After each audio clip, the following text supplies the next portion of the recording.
What's up, golf friends? This is Jim Colton, and this is the Driven Golf Podcast. This is episode 41, and this is the opening tee shot brought to you by our friends at Strakaline. Just a friendly reminder, use the code DRIVEN, D-R-I-V-E-N, get 20% off your yardage book. I am here with YouTube Golf's latest rising star. Fully expect to see him in next year's Creator Classic. The super producer slash super looper, Joseph K. How's it going, JK? Hey, what's up, Jim? That's quite the intro there. I appreciate that. Yeah, we had man, you got a lot to live up to. Big day today. Yeah, we got to see the final awaited version of the fried egg golf video here at Fields Ranch. Luckily, it's in our backyard. We've got a major championship venue right here in our backyard in Frisco. So got to be a part of that. Andy Johnson with the fried egg, former guest of the Driven Golf Podcast. Had a little match with your son, Luke Colton. And what a better looper on the bag for Colton than Bones. So that was awesome, man. Well, you were right there. You had a front row seat, not only to watch the match, but you were an active participant. You caddied for Andy, and this was Fried Eggs golf series they've been doing, digging into design, which some really cool. Guests. I guess this is the last segment of this season. They had Tom Doak on. They went to the park in West Palm Beach. You may recall Andy and Shane Bacon had a match, like Hickories versus traditional clubs out in North Carolina. Just really, really kind of interesting twist, like highlighting, like using fun and creative opportunities to highlight some of these designs. And like you said, Bones was out at the senior PGA broadcasting for NBC a couple years ago, and he gave his input on like what it would take and what he would look for as a caddy trying to relay these messages on to the players. Kind of, we don't really see new championship major venues that often.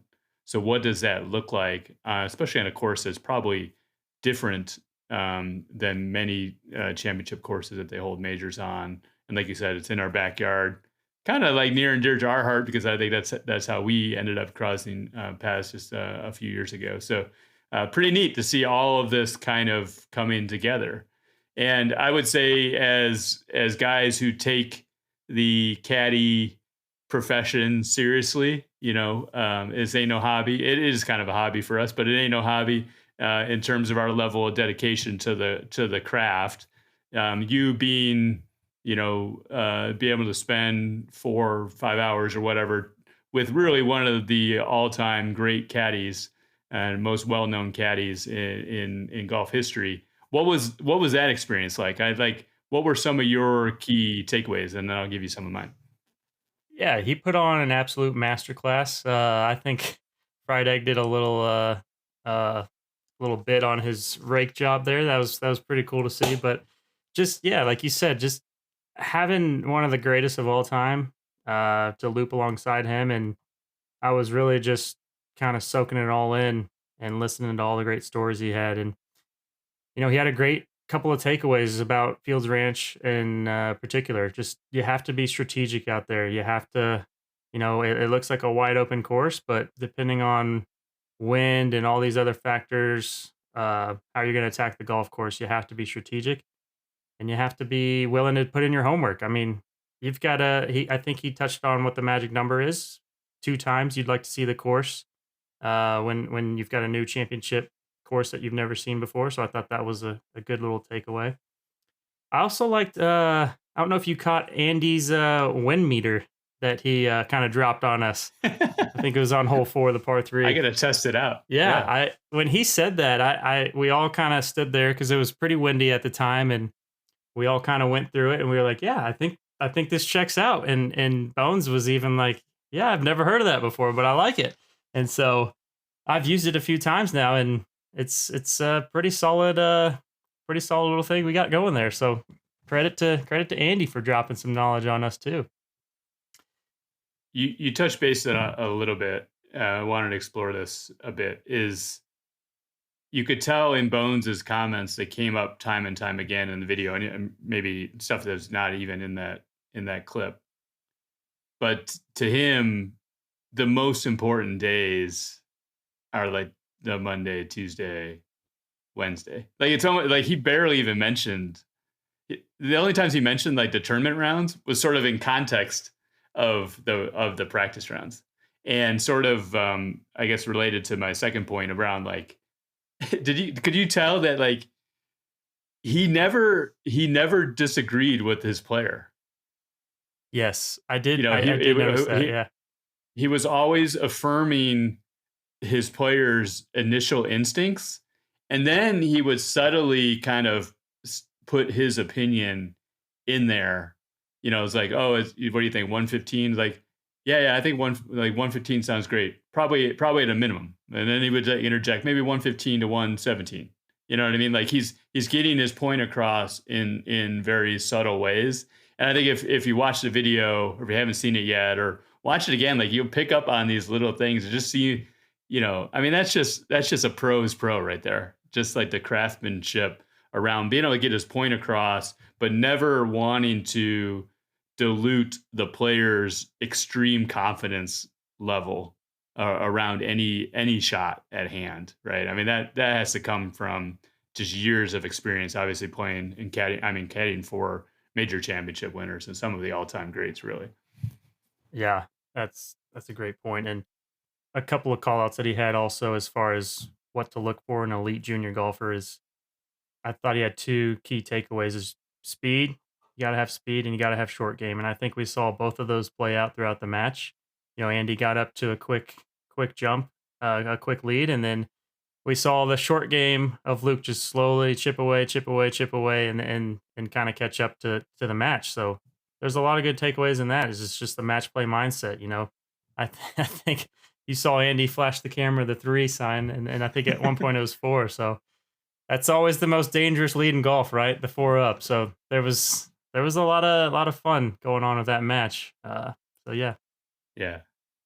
I do think like look, and neither guy played probably up to their ability, but you couldn't tell.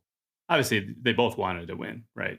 But you couldn't tell from either one. Like they were enjoying the competition, enjoying each other's company, and just you could tell there's like Andy loves probably golf more than anybody I know, and I think like just seeing the one of the things that I most enjoyed just seeing the player who's obviously a high level player struggling, but it didn't impact his mood. Like we see a lot of this in junior and amateur golf, especially, and I'm sure it happens on tour too, where a guy who's playing poorly just like drags down the mojo of the entire threesome, right?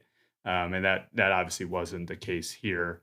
And look, like you said, it's match play. You get down, like you know, there's a chance to get back in the match. There's plenty of time. Like you never saw this sort of panic, you know, in that video. I thought that was cool.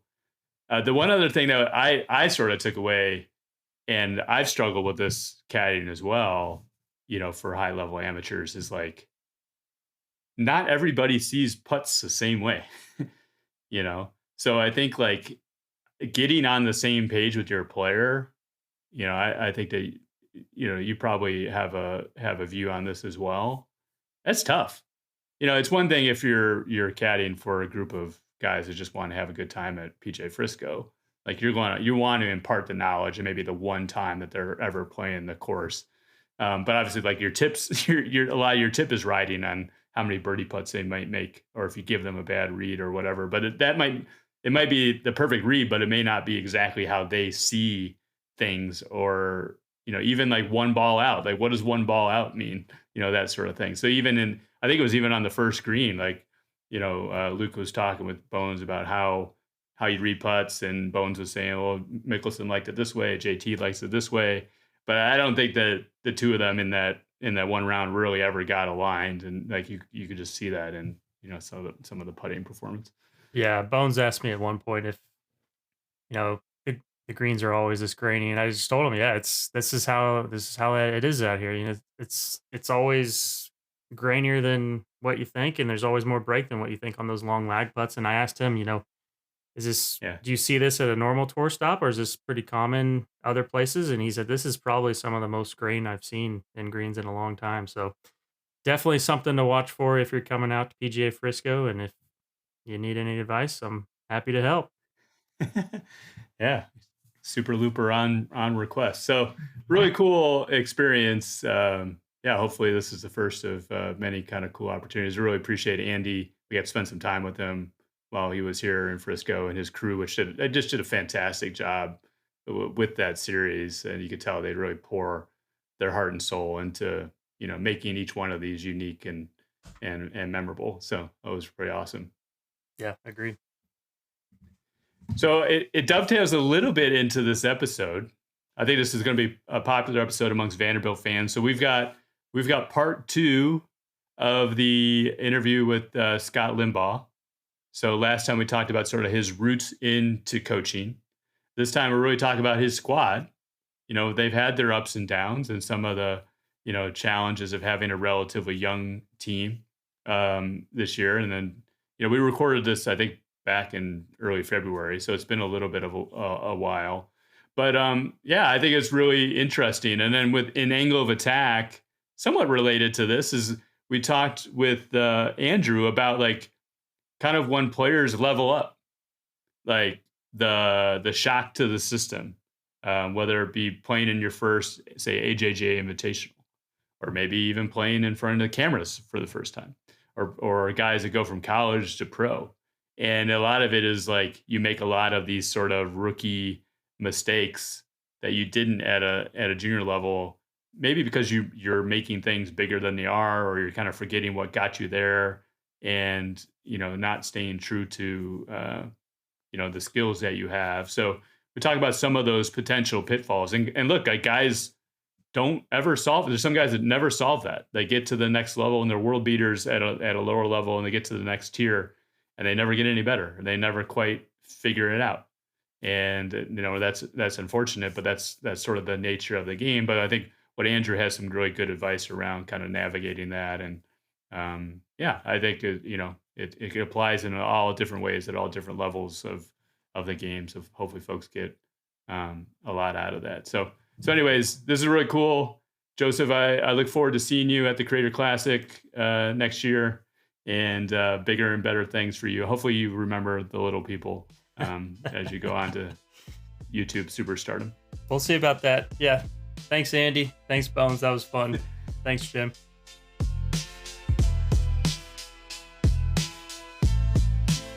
Yeah, so let's talk about the current squad a little bit. The obvious two that come to mind, not only because they were recruited together as top recruits, but now that they're at the end of their journey, that must be very emotional for you to have seen this growth. I'm talking about Gordon Sargent and Jackson Van Paris. I think the other thing that's interesting, they will forever be intertwined, coming in and being with Vanderbilt, but like their journeys have been completely different in their time there. Gordon coming out like a rocket ship and having success as a freshman, right away, getting a master's invite, being really the face, I think, of college golf for a while now. And then you had Jackson Van Paris, who wasn't playing until recently. And now fast forward a few years later, you've got Gordon, I think a huge vote of confidence coming back, even though he had a PGA Tour card, coming back for his senior year, and I guess wanting to finish some unfinished business. And you got Jackson Van Paris, and they're both your captains, which I believe you don't name captains every year. Like that's like definitely an honor within your program. So maybe just riff a little bit about what they've meant to your program, and just anything that might be instructive to listeners around their specific journeys through college golf. Yeah, I think that's great. Very well said, Jim. And man, I'm trying to, had our first team workouts last week and for the spring, and I just said something like, well, we're all huddled up, and I just said something like, well, JVP and Sarge, welcome to your final first spring workout, and of course that's not one of those things they'll miss too much, but it is true. As a coach, you can't help but really think about that. I mean, there's a lot of kind of last, and it's just sad personally because I do love those boys. My goodness, I love them, and but they're just great people, and I'm close to their families, like they're my friends. And so and just you're right.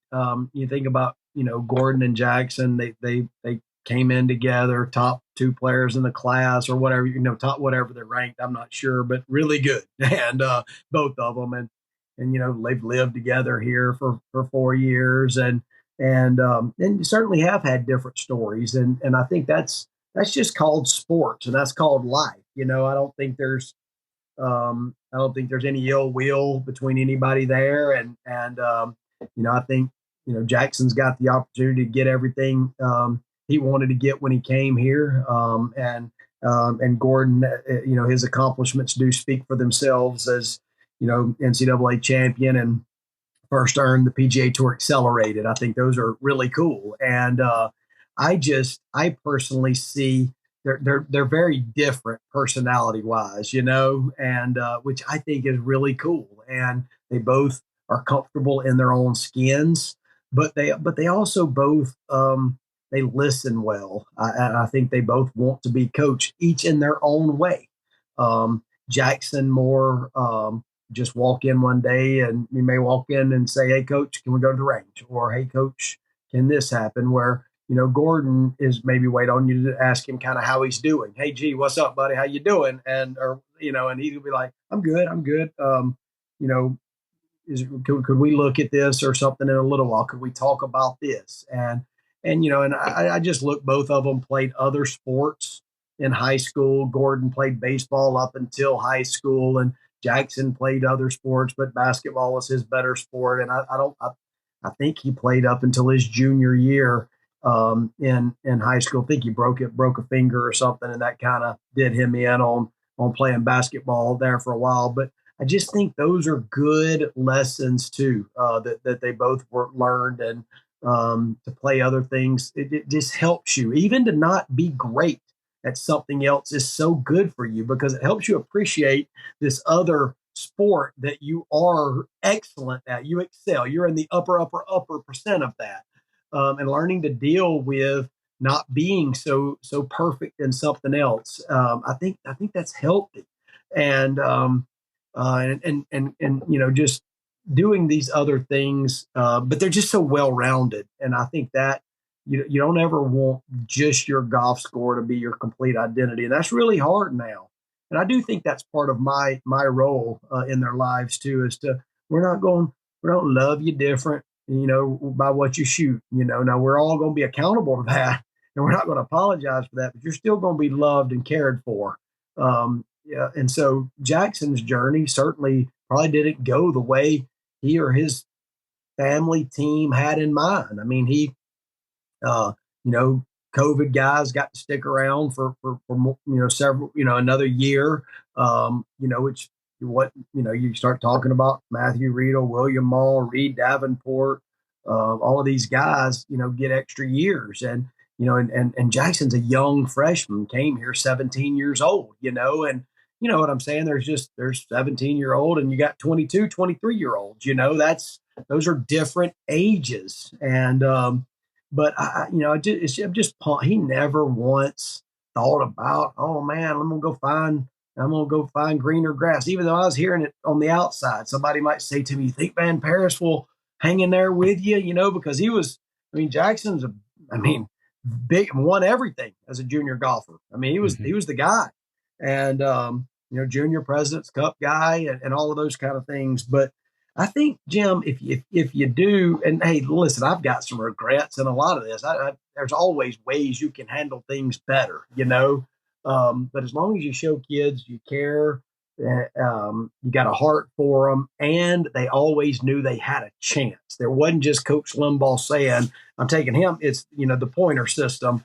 I've never believed a ton in the pointer system around here. I believe in earning things. That's always been part. You want to talk about a standard of golf. Now there comes a time where I start, and I'll tell the team straight up now, when we start entering April, it turns into my time. Now it's your time as a player, but I'm going to start kind of playing the guys that, have this body of work, because, we're not just going to go out here and play a 36-hole qualifier at Legends for the SEC championship. You know what I mean, Jim? But Like, you got to earn things. And I don't think Jackson ever thought at any point he wasn't given the opportunity to earn things. That's a little bit of their stories, and you just it's fun to see where that goes from here, and Yeah. it's very exciting. How about how they've sort of matured and grown, into this leadership role, especially with this team that's relatively young? Well, I think you mentioned it. We haven't had very many captains here. It's not something we throw around lightly, but they have to communicate. They have to communicate and show they care. And I think those are roles of any captains. And I try to do a good job. Need to do a better job of helping them understand that. But they have to feel comfortable knowing what I need to know. I think that's a very important message. And like I'll lean into them about a practice. Hey, what do y'all think, guys? I'm thinking about this on Tuesday, Thursday. What do you guys think? And they're going to have an opinion on that. Well, coach, I may or may not listen to it or do it. I'm going to listen to it. I may or may not do exactly what they say but and then also, hey, I'm thinking about this. What do y'all think? I think that's as much as anything is just they're an extension of the coaching staff. Because you do, the older I get, the more I want to make sure that I'm still listening to the pulse of the team and not thinking I've got this thing just perfectly figured out. I need them to be able to, and they're both really comfortable with who they're becoming as men. And like I said, I think that's what makes them work so well together is how different they are. Yeah, that's really interesting. I wanted to focus on a couple other names on your current team. Again, I think just like the growth and maturation of a player as he's spending time with the program. You mentioned Jackson Paris or maybe being a little bit on the sidelines. Like Wells Williams kind of played that role. You had this very senior laden team, very veteran team last year. Wells has been a little bit on the sidelines, and now thrust. And I think one of your main guys and one of the keys to success in the spring. Like how rewarding has that been? Like seeing that growth and development. Yeah, I mean, my goodness, Jim Wells Williams has the kind of physical tools to be whatever he wants to be, whatever he truly sets his mind to. He's we call him Wellsy, but Wellsy that guy is really, really good in my opinion. And as a coaching staff, we got to keep helping him kind of shape up some scoring areas, and he's got to keep taking ownership of that. But he is a striker. I mean, he absolutely flushes, and he's matured along the way. He's from West Point, Mississippi, coming from West Point to Nashville. But once again, about relationships, about education. The Williams really valued that. They valued everything. I think that family really valued our culture. But Wells is just a player. Like he won the Cabo tournament 2 years ago as a freshman. He goes down there and wins it. That's of course you gotta hit it straight. You gotta keep it in front of you. Tough greens, and I mean he played unbelievable. It kind of came down to he and Riedel down the stretch, and Wells, he got it done. And so I think he's just got to keep getting a little bit more consistent with kind of his prep. He's got to learn, like we talk about learning to become a professional. I think that's really important. What that like, you've got, you can't always depend on somebody else to help you do things. You've got to take ownership of, and that's everybody and the coaches. Like, because it doesn't matter if you want to be a professional golfer or a professional on Wall Street or whatever you so desire, you got to learn. There's characteristics and traits to learning to be a pro. And a lot of that's just that day to day. How are you structuring that? And I think that's one thing that I see from Wells. He's doing a much better job just kind of keeping his house in order. I got to do this, and this to get that and that.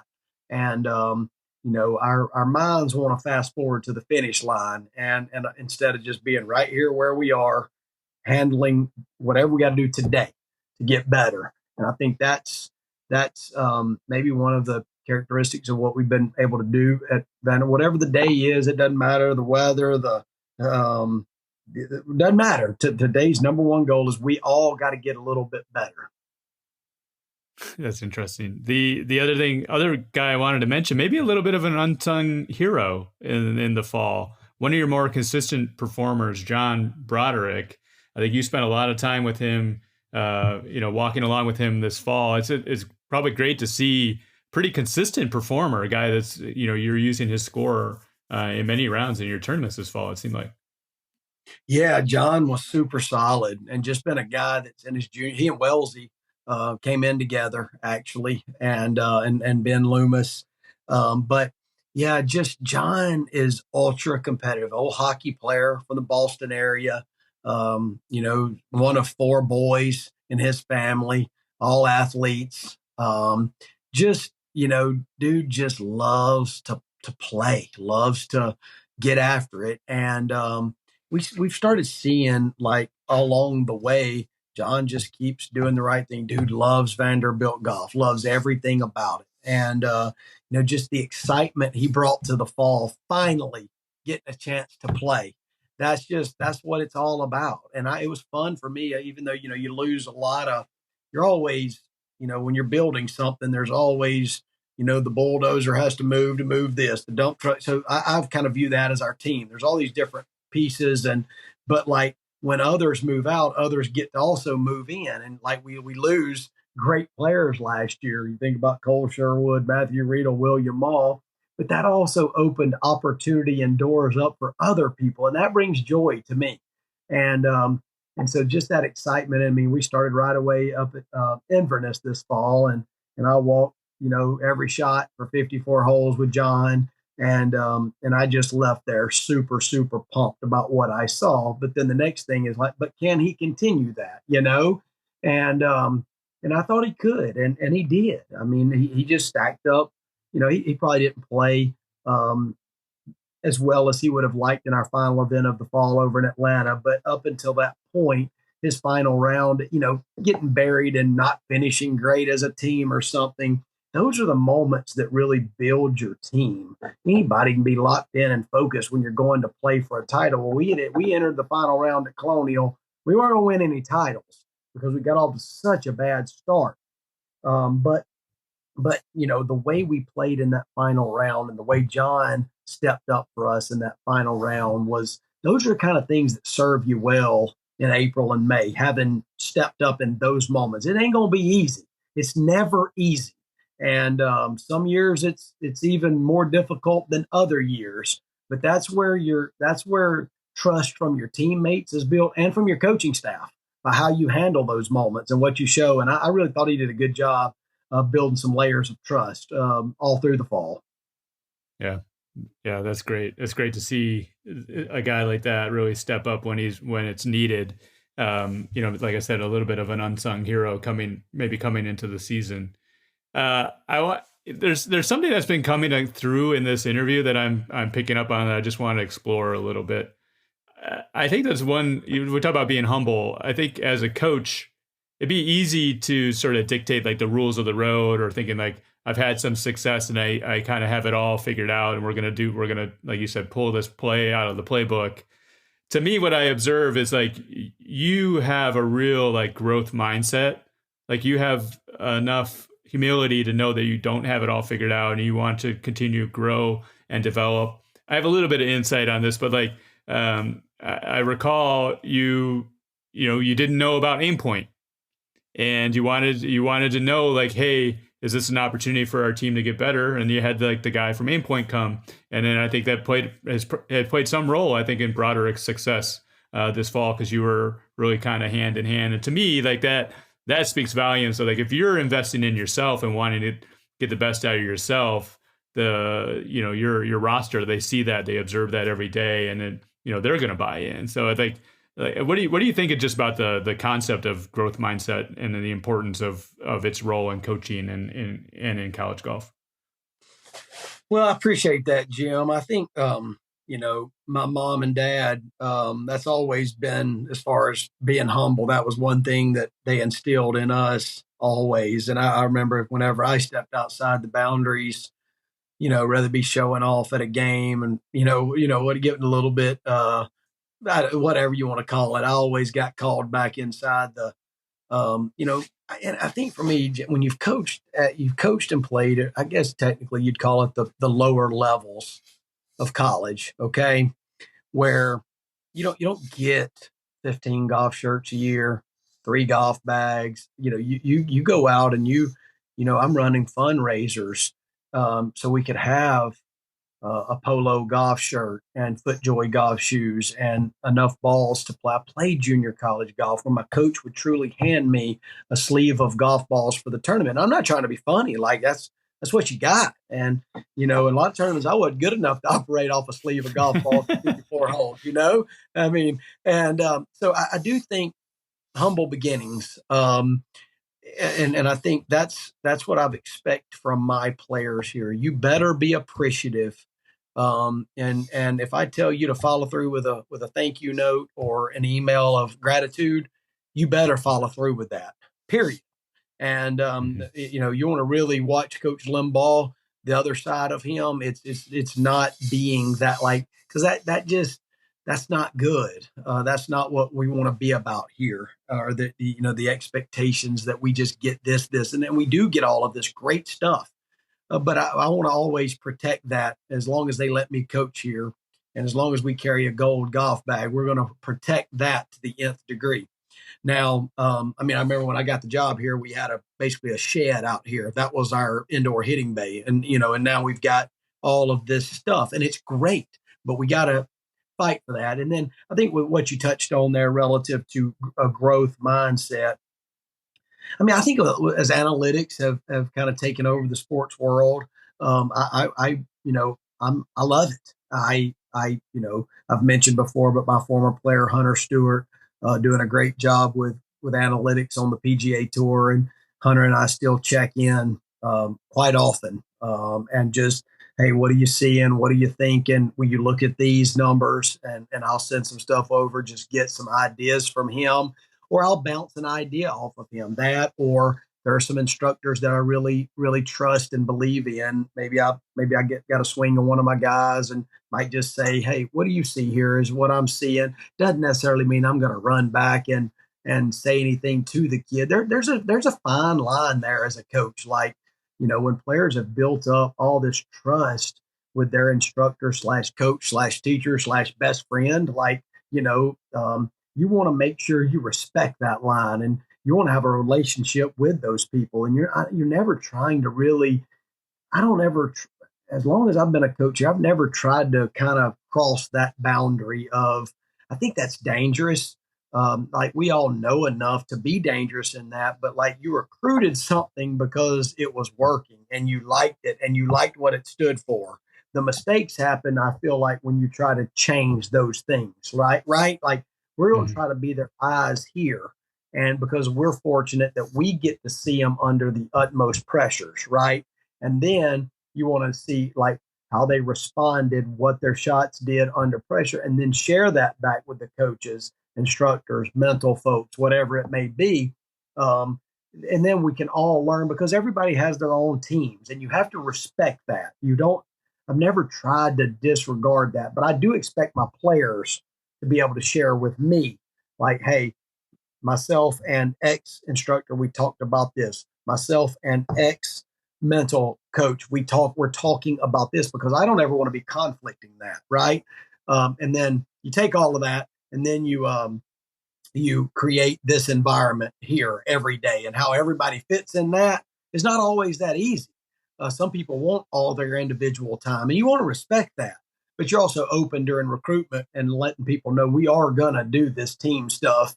We're still playing for Vanderbilt, the name on the side, and then we all get to fit into there as we go. But I just think growth, and like you mentioned, the aim point, and yes, but it's also about, like, talking to other coaches and people and asking questions. Like I said, somewhere it was interviewed back in the fall, and I just said success leaves clues. And you want to be around. I can always tell, like, as a coach, you've always got kind of a running deal in your mind. Austin Cody got offered this job here because of the way he asked me questions when he was at his previous stop. Like, that matters to me. Like, I am not afraid to walk up to coach. There's nothing about me to be afraid of, first off, but he walks up to me and he'll ask me questions. Hey, what do you think about this kid? Hey, what do you, and like, those are the things that stand out to me. And rather like, and Jim, this is going back a little bit farther to earlier, but man, you want to think about, I'd be remiss if I didn't mention, as you build things and friends and people and growth, Dusty Smith, like the dude that was here with me when I first got this job. Like, golly, just the fact that he had been here the previous year, everything about me was going to dismiss him and move on to somebody that I knew, trusted, cared for. But he pursued me. He was not like, Kate and I laugh about this, and we're still unbelievable friends with Dusty and his wife, Janie, to this day. Matter of fact, we're going to a former player's wedding with them in a couple of weeks. But point just being, that's what I respect and appreciate. And Dusty's got a love for the game. He's got a love for kids, but he pursued me. He was like, Coach, the second I got the job, just his pursuit of me.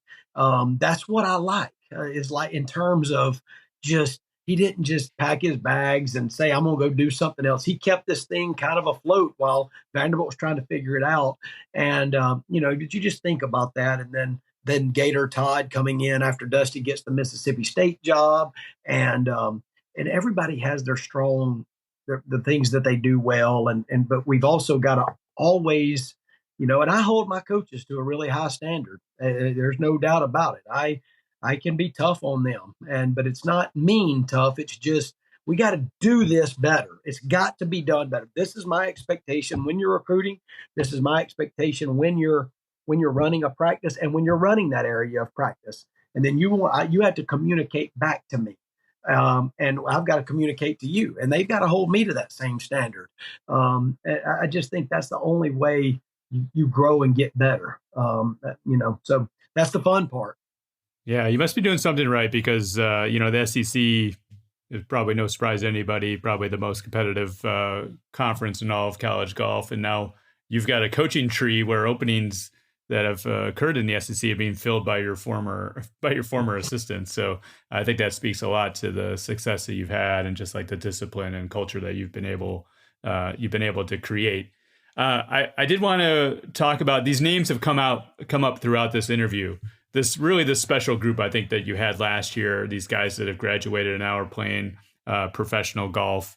Cole Sherwood, Matthew Riedel, William Mull. Can you talk a little bit about what they've meant to the program? And also, I think it's maybe lost on some of us. Like, we see Matthew Riedel, playing on the PGA Tour, but I believe that he wasn't exactly the highest rated, recruit coming in, and obviously the growth that he had over those 5 years. And what it means to you, like being able to see him like sink that putt and get his PGA Tour card at Q School. Yeah, those are those Texas boys right there. 3 of them, with Matthew and William from Houston and Cole from Austin. For whatever reason, we've had a run of some Texas guys here through my time here, and I'll be honest with you, I know I mentioned Dusty earlier, but he helped us start that.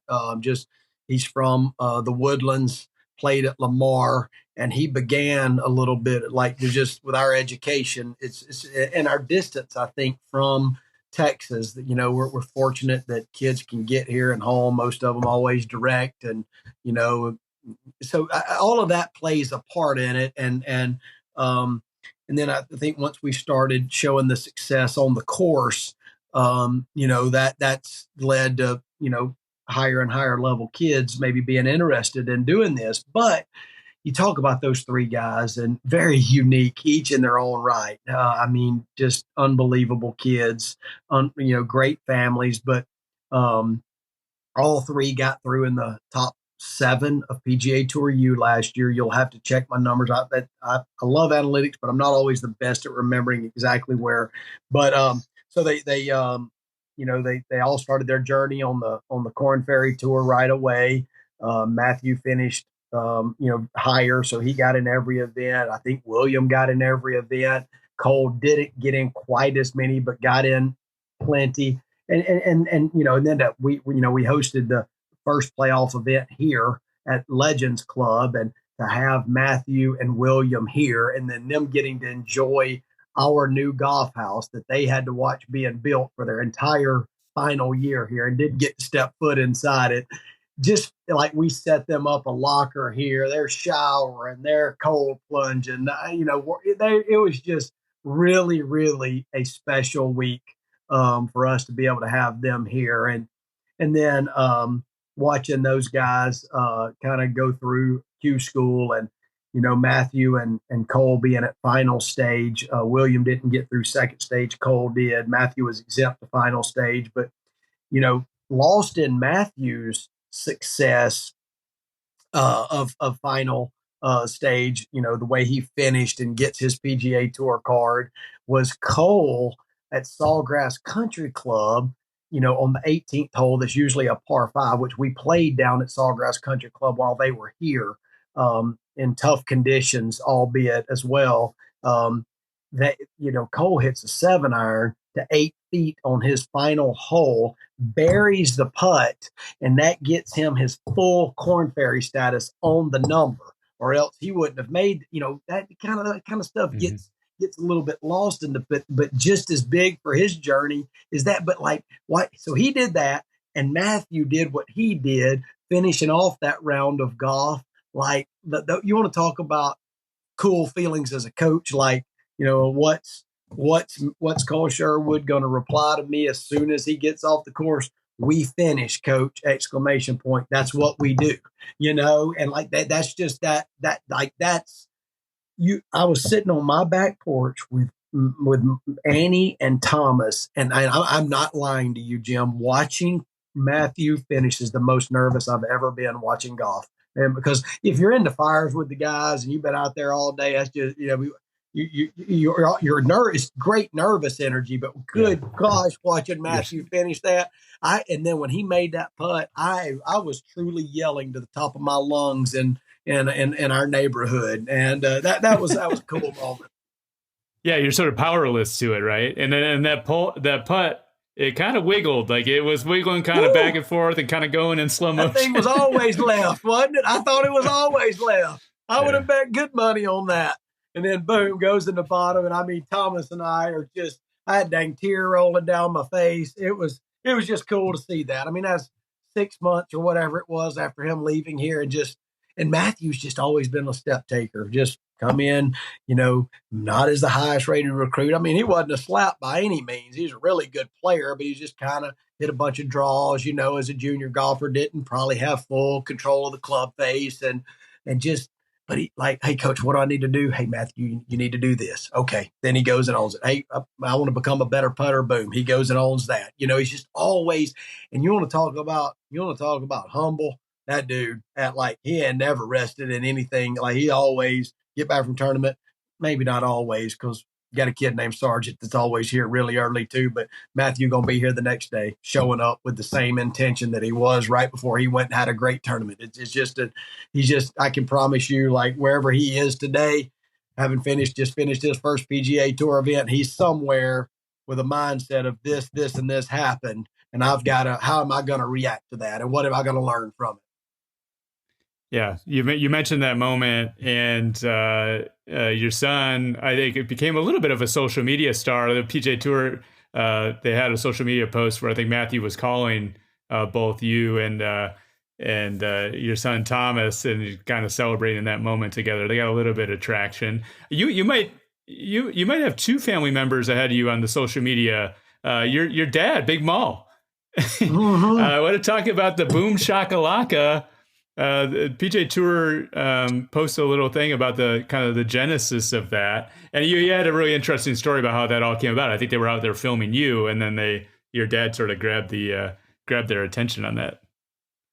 Yeah, that's true. That they were here doing like a special on those seniors, and Gordon really just PGA Tour had set up a film crew, and they had been here that whole week.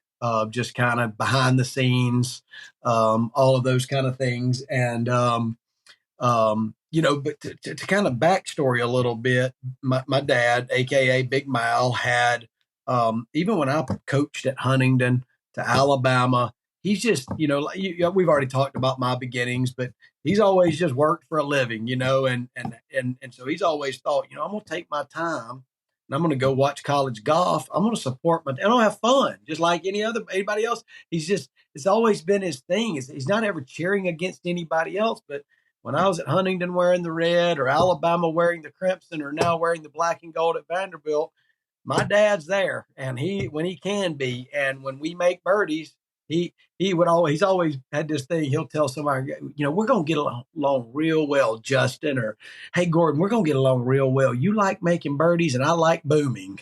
That's always kind of been his thing, and that's how that went. Well, that particular Parker's the guy's name that was here doing the special from the PGA Tour, and he's sitting there, had a microphone on me, and I'm coaching out here on number 9, and about, parallel to number 9, but 2 holes over is number 6, a par 5. And I guess about that time, Gordon, I think, makes an eagle, I believe, because it was one of my dad's louder booms, and he yells out, "Boom, shaka laka laka," and Parker looks over at me, and he's like, "What in the world was that?" And I said, "Oh, that's my dad. He does that." It's kind of like, he does that when we make birdies.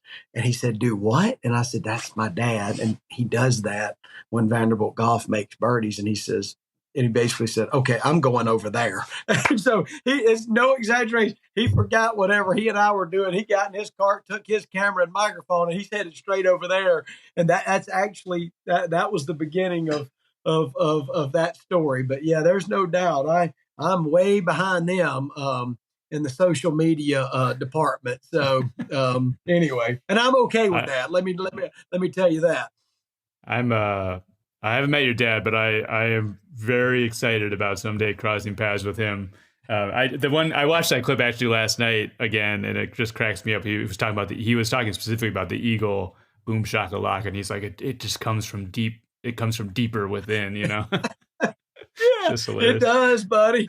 There's some probably disdain for that within college golf, but there's also some other coaches and stuff that absolutely love it, and just think it's cool that, well, it sounds like Vanderbilt made a birdie, and that just kind of having fun.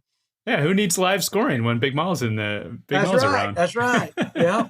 Well, I think it's made its way into the program, right? You've got. I saw the video where you talk about the practice facility, and I think we do maybe want to end on just talking about that as well. But the boom belt, you have this sort of running competition around the boom belt. I have to imagine that's a nod to your dad, right? Oh, it is. Yeah, for sure. I mean, our players absolutely love him being at tournaments. It's like a rite of passage when you get, like, Dad didn't come to any of our tournaments this fall until Atlanta. And old John Broderick, he had himself worked up about it. He said, "I think I'm going to get my first boom." So I told Dad, I said, "Hey, wherever John Broderick's playing, like, I thought about the easiest hole, and I'm like, hey, go be on that hole when those guys get there." And and he did. And but yeah, we call it the boom belt. And whoever leads our team in birdies, birdies and eagles, boom, the boom force. And we put the belt up in the locker room with their name on it, and then also give out a boom force t-shirt. And those are hard to earn when you play with good players. It's Gordon and Jackson and some of those guys got their fair share of boom force t-shirts, and some people had never gotten one. And you're always kind of working to try to grab you a boom force t-shirt. Oh, that's fun. I think that syncs up with everything you talked about, just around the competitive culture, but also having fun. Your dad, I think, just brings that out and embodies that. So that's awesome. You guys are kind of honoring him and giving him a nod. Coach, you've been awesome with your time. I did want to shift gears a little bit and just talk about the future of Vanderbilt golf. And you mentioned Brent Snedeker. I think in a lot of ways, I think he's maybe the face of Vanderbilt golf in terms of, like, their names are synonymous with each other. But I think he played some role in the new golf house and the investment that the school has made into the golf program. Can you talk a little bit about Brent's involvement, and then also just what a game changer this golf house is for the program? Yeah, I think it's been really cool. I think anytime you see former players, even if they didn't play for me, take that's what you love to see. And I had several of my former players that played a part in this too, including Will Gordon. Just guys that you see stepping up and caring enough about this to help us kind of play it forward. I think it just means the world. But Brant, obviously, I told the story about his role in helping me get this job. But he lives here. He is a Nashvilleian, and so Vanderbilt has meant a ton to Brant and his and Brant and Mandy and their kids. And I think back on Brant's done. He's endowed scholarships. I remember one year before one of my early years here, I just flat out asked him. I said, "Hey, Brant, I really want to. I want to redo some of our practice facility stuff. I'll help you, coach." And just really that he doesn't have to. Like, I mean, why would he do that other than his love and care for Vanderbilt and our golf program? And it was really fun for me this fall as Brant was named assistant president's cup captain. And now, this is what I like about people. All he's been is a player his whole life. Right. And so he came down and here he said, "Coach, I would like to talk to you about some things." I said, what do you want? He was like, "Coaching." I want to talk to you about coaching.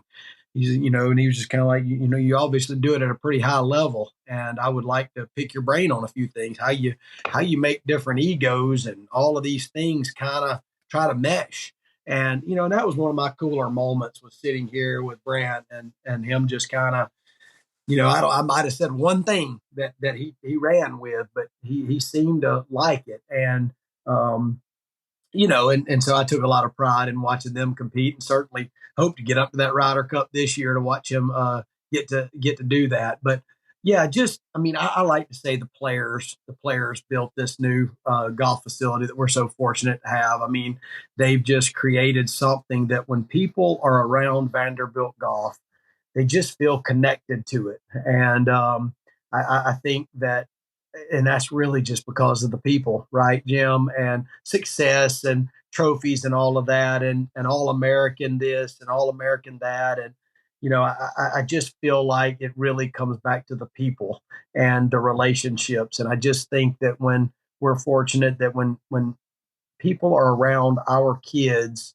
there's just something there that and I know that's not just Vanderbilt, and but I think that's a huge part of it, is just that they feel like, man, that's something I can get behind right there. Those are the kind of people that are going to be successful in life. And I think that's, that we're just fortunate to be able to, do life alongside these young people, and then fortunate that other people see that and want to be a part of that.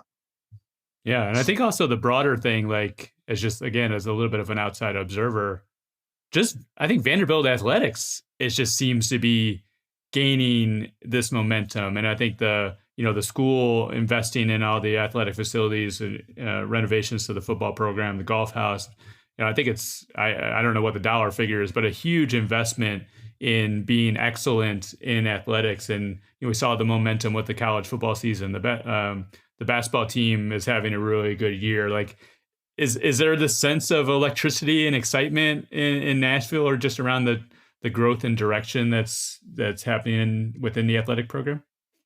There's no doubt about it, and I think that goes right along with our athletic director Candace Lee, and then our chancellor Deermeyer, and he did a great job from the start, just talking about how.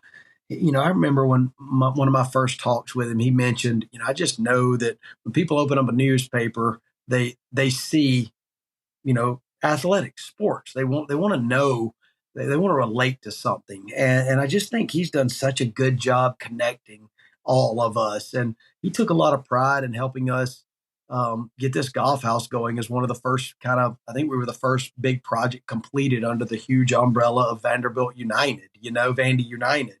And he understands that just a guy that gets it. I don't know any other way to say it, but when you get it, you get it. We're around people all the time that guy gets it, that guy doesn't get it for whatever reason. And I just think what he understood was the momentum we had as a program, and he understood that, what, we're probably going to be able to, it's going to look like a huge project, and it is a huge project, but it's going to be maybe one of the ones I think I can go ahead and get in there and get done and show the progress we're making facility wise. I don't know that for sure, Jim, but he sure didn't blink an eye at this. And,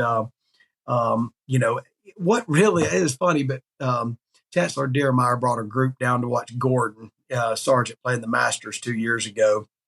And I just think he's not necessarily a golfer, but likes golf. And he brought, there was 4 or 5 guys from the board of trustees, guys and ladies and women from our board of trust here.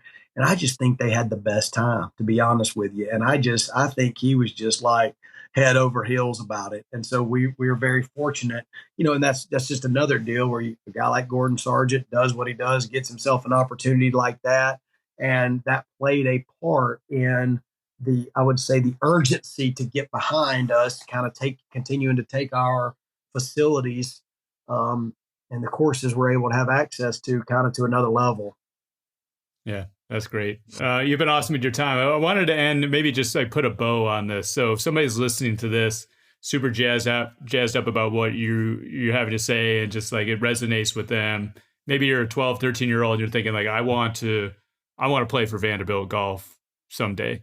Like just around, what, just circling back to like what you look for in players, any sort of guidance and advice for parents that their kids want to play very, very high Division I golf, whether it be Vanderbilt or not, that I think, and we can just end on that note. Great question. I think first I'll just let them love the game. Let them figure out that they love it. Not that you love it for them as a parent, but that they love the game. I'm really big on that. You got to figure out what you're passionate about, and what I think it's okay as parents to kind of have boundaries of, we're going to do this much Xbox, or things like this much phone time, or wherever you are with your family. I think that's fine, but what I don't think's fine is necessarily forcing them to do that.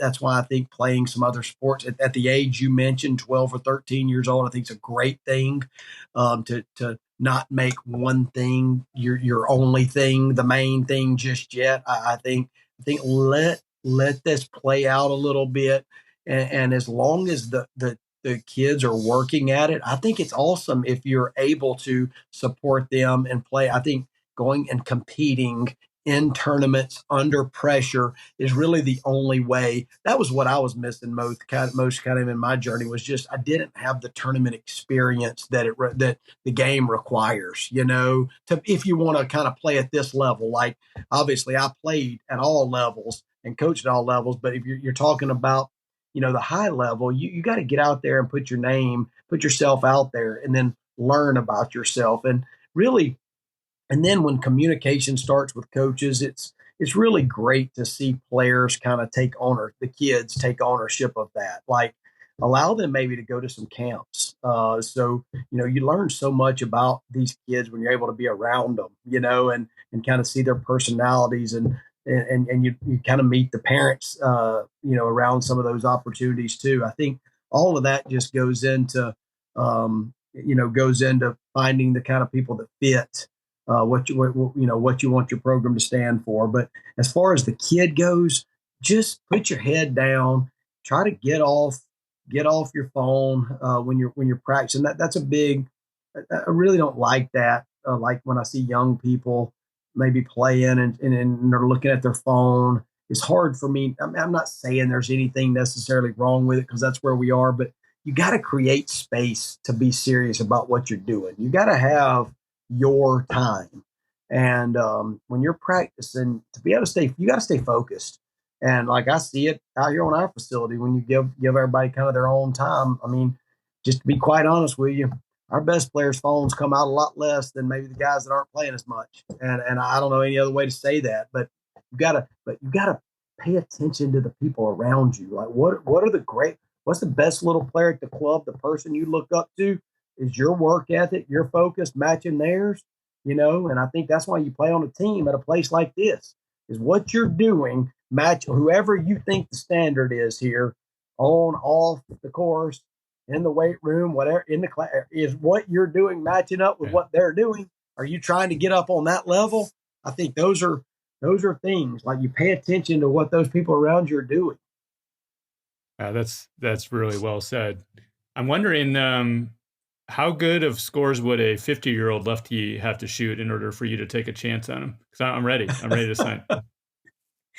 Well, probably pretty good scores. We tend to have a few good ones, but I got a feeling you could bring a little grit. Yeah, I think a good locker room guy. I'm a good locker room guy. Yeah, for sure. So, anyways, Coach, this has been awesome. I really appreciate any time that we get a chance to talk, and I think this episode in particular will be hugely beneficial to our listeners. So I appreciate everything you're doing for the college game, and I just wish you the best of luck this spring.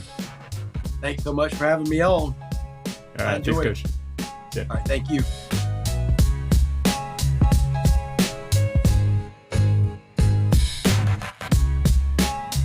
Andrew Lewis, welcome back to the Angle of Attack. Hey, Jim, what's going on? Hey, how's it going? So, everything's good. Wanted to tackle this topic. I've been thinking about it. We're sort of in early on in the PGA Tour season. I was tracking guys out of Q School and like their first event on the PGA Tour. Some of these college guys, their first events on the Korn Ferry Tour. We had Blades Brown entering his first event as a professional. You can extrapolate sort of that topic even broader, even in this junior golf landscape of guys like maybe playing in their first AJJ event or playing in their first, big national invitational or maybe amateur event. Like there's a learning curve, I think, anytime that you level up. And I think that I'm just calling them like rookie mistakes. There's like these pitfalls and traps that kids and amateurs and even pros are maybe constantly running into. And in the meantime, like they still are trying to perform against guys that have been there before. So I'm wondering if there's a way to think about like what are some of these common pitfalls, and then we can get into like, are there ways to maybe avoid them so you have the best chance of success when you're first kind of leveling up? Yeah, I think number one is like let's just think about like a PGA Tour player. When you're on your rookie season, you're going and playing all these places for like the first time. And you're having to play against all these guys that know these courses. Their caddies know it. I mean, hopefully you have a caddy that, has some knowledge of it. And so I can imagine that a big problem, especially if you're playing an entire year, is you are trying to learn as much as you can about every course, playing 18 holes. I mean, think about the Amex. You're having to play, 3 practice rounds on 3 different courses. Where if you're a veteran, maybe you play 9 holes here, 9 holes there. Like you're not getting as tired as those other guys.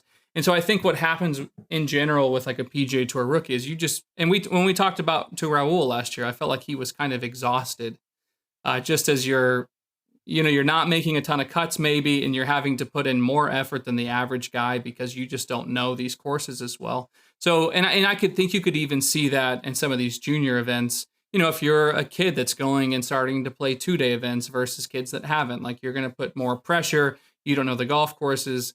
And so, as best you can, again, going back, we've talked about this multiple times, you have to have this blueprint of what success looks like heading into an event, from sleep, recovery, food, nutrition.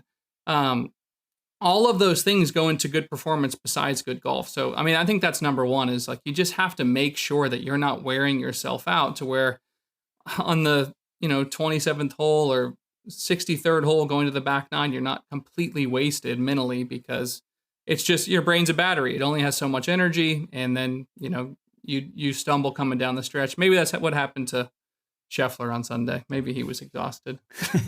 I think what this boils down to pretty much at every level, because obviously the courses are getting harder and the competition's getting higher, is I think it just comes down to like big number avoidance, right? So I think like you talk about this sort of exhaustion, like that's going to lead, I think, to mental mistakes, probably just as much as like physical issues, right? I think it's just really kind of around decision making, mental fatigue, and those are the things that can oftentimes lead to putting yourself in a position to make a big number.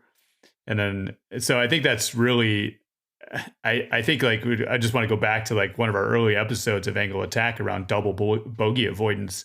That seems to be like something that everyone should listen to prior to this first time that they're leveling up, kind of reminding them that, hey, you might get punched in the mouth, like in your first 5 holes of like leveling up. And you may have this moment of crisis where you're thinking like, do I really belong here?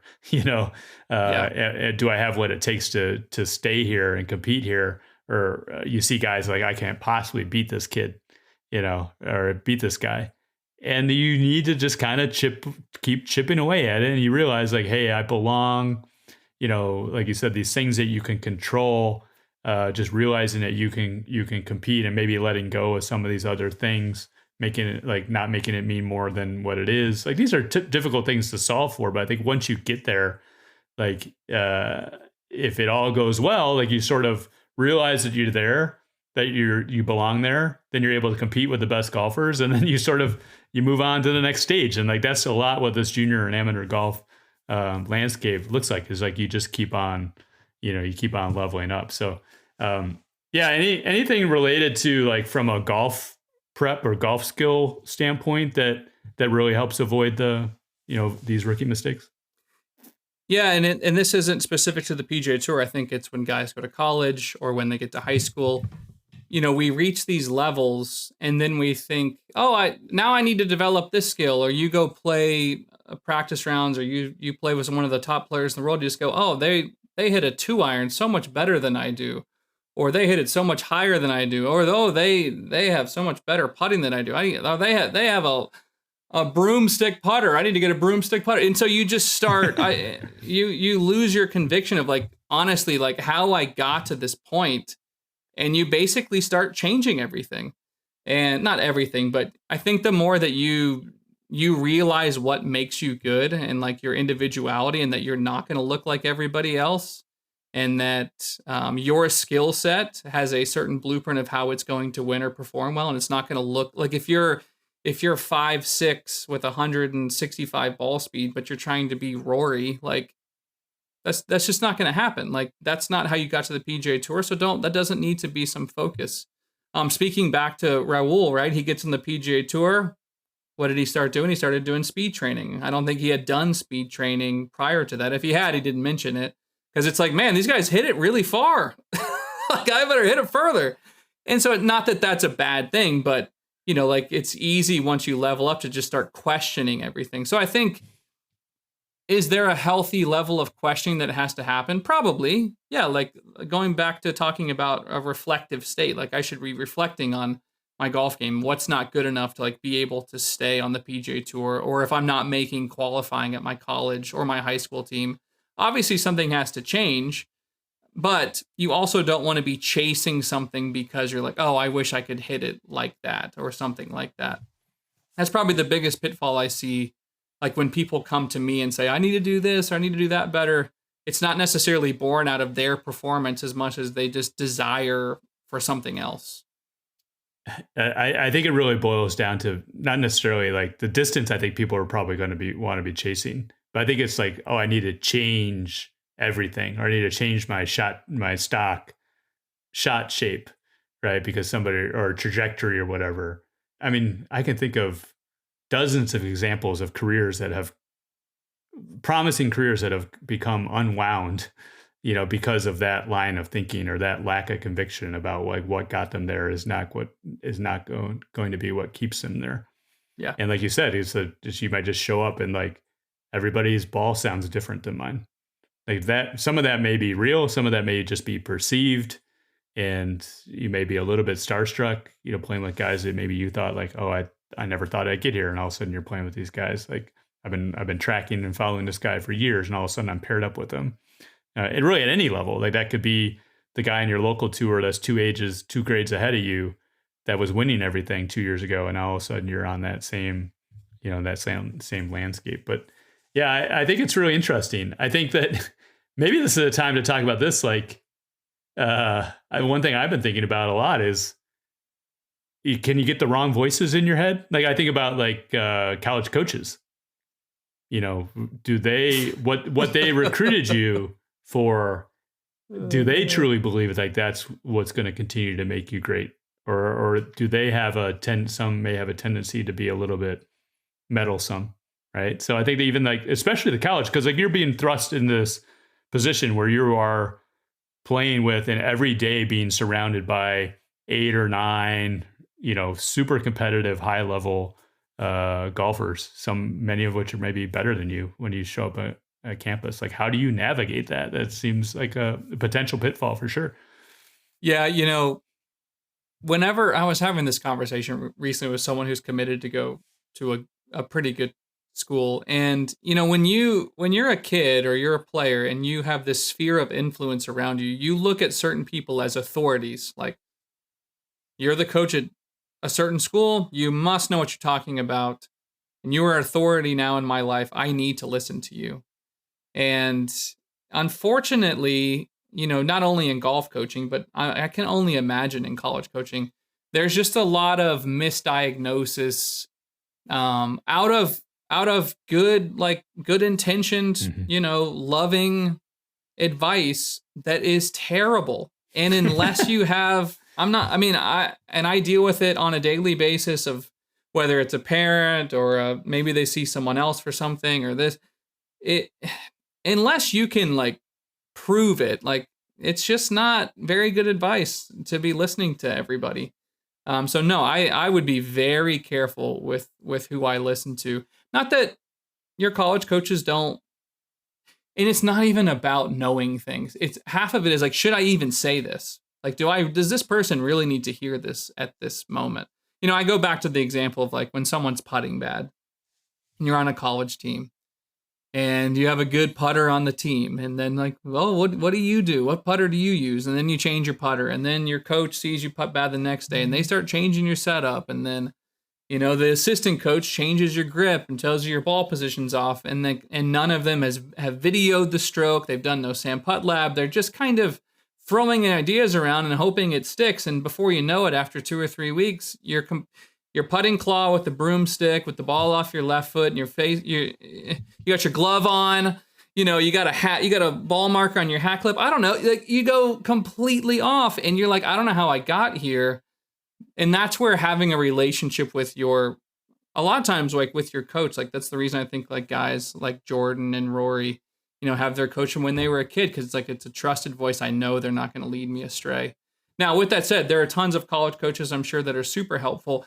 The point is, as a player, you have to have discerning ears to know, is this BS? Should I really be listening to this? And have a vetting process, or else, you're going to go down some really, really weird roads. And on the episodes with John Fields, when Chuck Cook said, I'm really glad I never got Jordan because I would have messed him up. I think a lot of people could have that mindset of man, I really, maybe I know what to say, but what I might tell this person might mess them up.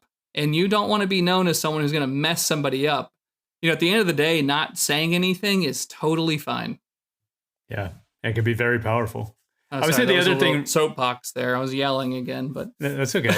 So I'm going to get on my soapbox. I think the one thing, getting back to this sort of leveling up, I think the numbers really help in this conversation, because you can look at a time when you were playing really, really well, maybe at a lower level. And what I like to do is categorize. I look at 10 round rolling averages.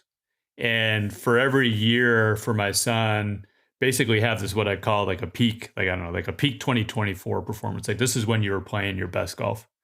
And I think when you level up, there are going to be sort of these tendencies to make some of these rookie mistakes, as I mentioned it's going to show up in these different categories. It might be your par 3 greens in regulation just dropped off a cliff because now you're playing 220 yard par 3s and you weren't before, or whatever the case may be.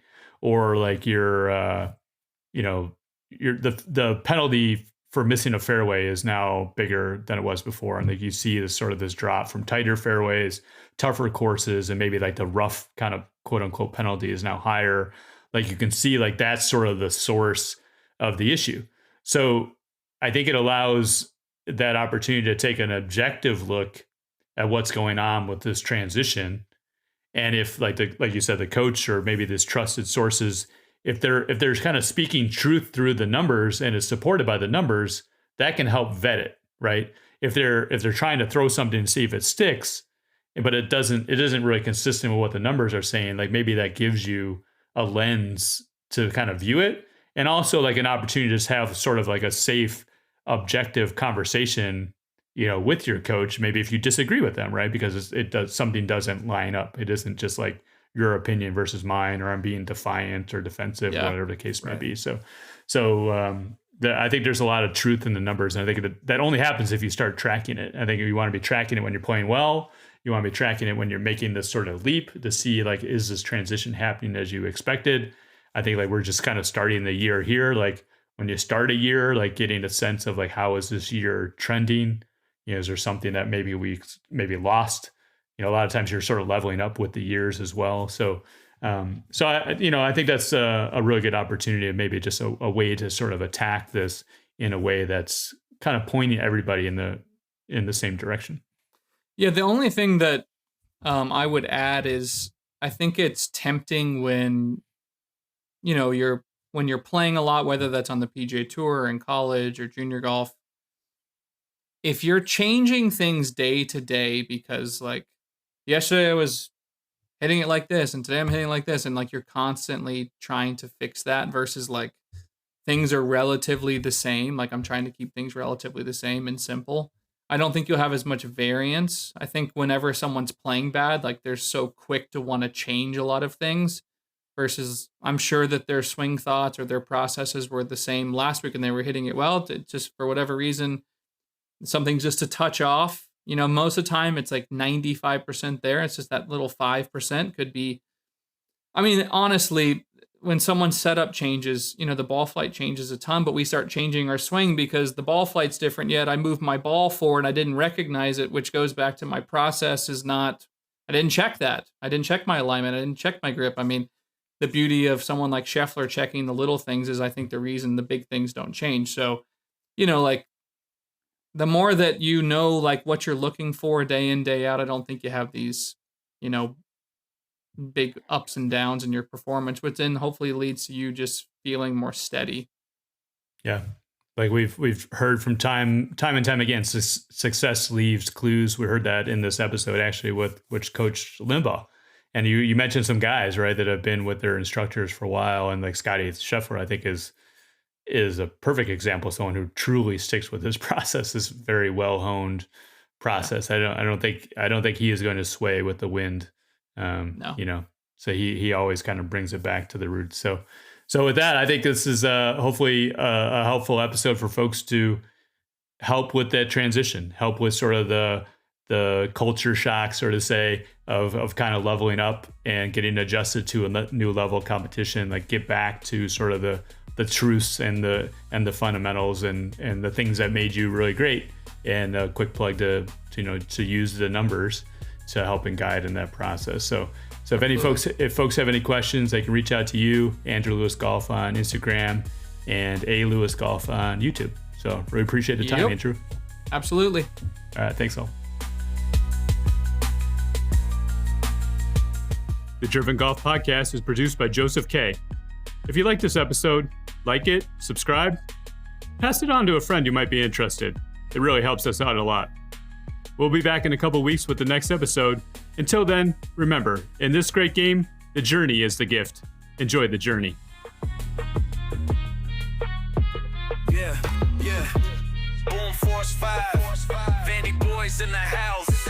Check it out. Boom, shakalaka, that's the call. Every stroke, every putt, give it all. Legends Club, yeah, we standing tall. Swinging with the doors, big mall, gon' ball. Schildersburg roots, yeah, the hustle been steep. Coosa Pines, fairways, dreams don't sleep. Raise my boys right, paper cuts deep. Now the stars align when the pressure too steep. Hustle in my blood, yeah, it's old school soul. Roll tide whispers, now it's anchored down gold. Hard work, tough love, that's the way we roll. If you ain't black and gold, better clear the road. Boom, shakalaka, that's the call. Every stroke, every putt, give it all. Legends Club, yeah, we standing tall. Swinging with the doors, big mall, gon' ball. Boom shakalaka. From La Costa to Cabo, yeah, the vibes stay elite. Every fairway like a chessboard, strategy unique. No shortcuts, no gimmicks, just a grind on repeat. Coach Limbaugh got the blueprint, precision complete. Steady hands, strong minds, every shot's by design. We don't fold under pressure, we was built to incline. The putt rolls, heart pounds, but the aim stay divine. Boom belt on the waist, it's a symbol we shine. Footsteps heavy, yeah, we march with intent. Black and gold's in my veins, every swing represents. Soul thumping, fist pumping when it drops in the 10. Feel the boom, let the rain begin. Boom shakalaka, that's the call. Every stroke, every putt, give it all. Legends Club, yeah, we standing tall. Swinging with the doors, big mall, gon' ball.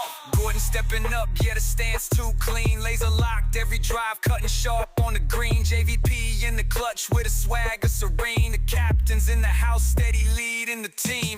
Wells lining up, ain't no doubt in his stroke. Feeling ice in his veins, every shot he provoked. We the kings of the course, let the doubters get worked.